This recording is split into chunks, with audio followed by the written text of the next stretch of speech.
very much. Have a seconder? Okay, you may proceed, Honorable Mbui.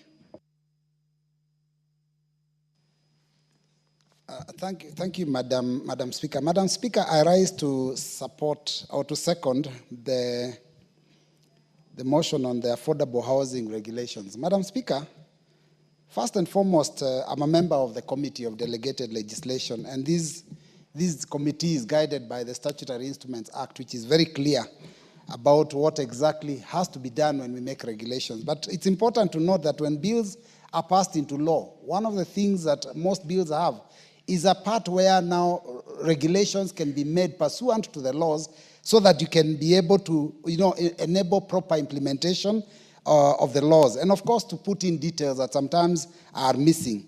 So the regulatory making process requires, first we check whether the bills are, the regulations are tabled on time, because that is within the Act. We also check whether there is proper public participation. I know that has been a question over the years because we really haven't yet established exactly how much is adequate. But then once we satisfy ourselves that we believe that all the relevant people that are affected by these regulations have been given an opportunity to present their case, and that it has been also published in our newspapers, and various people from different walks of life have participated, then we convince ourselves that then that is enough. Then we also make sure that there is a generation of a regulatory impact assessment, which basically means that if these regulations have a way of impacting a certain sector of the community in a very, in a very robust way, in a major way, then they must come up with an assessment which is called the regulatory impact assessment. And these were all done. Madam Speaker, these regulations put details into things. For example, I'll just point about 3 of them. The first one is the eligibility criteria, because the law just says that we will do the houses and they'll be given to the contributors. But then, who then qualifies? So we have established that it will be citizens of the country. What age? We have established that it must be adult, so it must be 18 years and above. And then we've also, the regulations also have put in conditions that you cannot, be qualifying and you're not eligible to get a house if you have previously been allocated another one. Because then that creates fairness, so that someone cannot get a house and then tomorrow get another one and the next day get another one. So basically, the eligibility criteria makes it clear and tries to create some transparency and some fairness. Now, it also deals with the applications, because the law says that you will be able to be given a house. But then how do you get to that stage? So these regulations they indicate that once one is eligible, then there is a form that is part of the schedules that one would be expected to fill, so that you can use that form as the application for the houses. And then there is also now the board that is supposed to sit and verify the documents that have been tabled before it, and then evaluate the ability of the applicant to be able to repay the loan. So once that is confirmed, then therefore it goes to the next level. But then there's also timelines given, because sometimes if there is no timeline, then these boards can work forever on a simple thing. So it indicates that within 90 days, that whole process must be done. Now, once you are eligible and you have applied properly, then there is now the allocation criteria. And then they say that upon successful application to the board, then one shall be allocated the houses. Madam Speaker, it also indicates that sometimes the board might say, no, not everybody will be eligible, not everybody will apply and get. So it also indicates that in case the board's decision is made, then it has to be made within 14 days. And that is when they are going to decline, in case they are going to decline an application. And after that, it is important that they notify the applicant, because many times we apply for things, but you never know your fate, because you've sent your application, there is no law indicating what happens. So these regulations show that within 14 days, you'll be notified if you don't qualify. So you'll be notified that you are not successful in that application. And of course, later on within the regulations, it also indicates how you can seek redress if you are dissatisfied. Now, it also indicates in case they decline your application, then what happens? They indicate that you'll be able, the money that you have deposited in pursuit of procurement of that house, then will be returned to you as your voluntary savings. So basically, it is really a straightforward way of making sure that the affordable housing process is followed to the letter. Madam Speaker, the only concern I had, which is not in the regulations because I fully support the regulations, and I try to raise these with the PS, is how do we make it even more transparent so that there is no individual or group of individuals that can take advantage of this hard-earned taxpayers' money, because these houses are being put up with monies that are contributed by all citizens. How do we make sure that nobody can sit and favor certain cadre of staff, certain individuals, certain people? How do we make sure that no one has the ability to give their friends or their relatives? That basically was the only thing that I felt was not answered, and I'm certain that going forward, they might need to consider that. But Madam Speaker, I will say this, and why I was raising that, because recently, I support the Harambee Stars 100% that they should win. But the president did offer to give affordable houses to the players, and he said he would pay for them. But then my question was, did we want to have a law where the president has access and can be able to say, give Robert Mbui a house and give Chepkonga a house, but do not give so-and-so a house? I felt that was one of the things that they need to address going into the future, because we want to make this transparent and open. Yes, we have a point of order from the majority leader. What is out of order, Honorable Kimani Ichung'wah? You know, Honorable Speaker, my good friend Robert was doing very well in articulating what is provided for in these regulations. But you know, now when it turns to political issues, he has selective hearing on what the president says. And I just want to clarify to him, the president offered to help the Harambee Stars players to get their affordable housing units.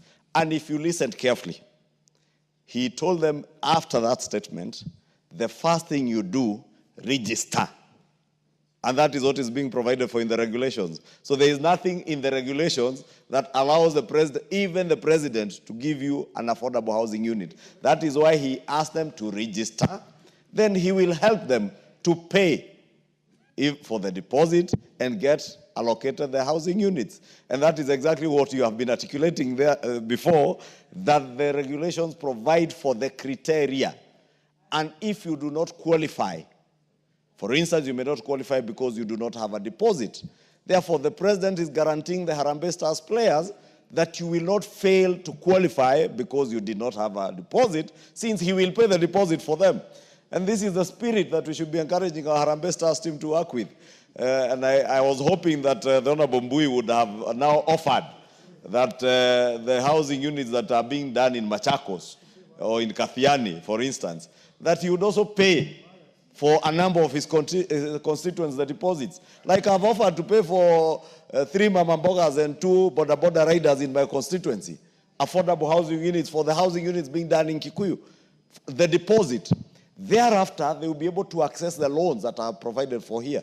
And it's also important to clarify that these loans, again, there's a criteria being provided for in this regulation. And Robert knows that for sure, Honorable Speaker. Thank you, Madam Speaker. I would not want to have a back and forth. Before you conclude the seconding this motion, honorable members, we have many students seated in the public gallery, and I would like to acknowledge them. I hope they have not left. Moody Awori Primary School from Funyula constituency in Busia County. Sarue Academy from Sabatia constituency in Vihiga County. Turuturu Junior School from Baringo North constituency, Baringo County. Muchoko Junior School, Baringo North constituency, Baringo County. Kiptaiwa Junior School, Baringo North constituency, Baringo County. And Kasrima Junior School, all from Baringo County. I would like to ask the Honorable Robert Mbui, as you conclude, please welcome all the students for us in the House.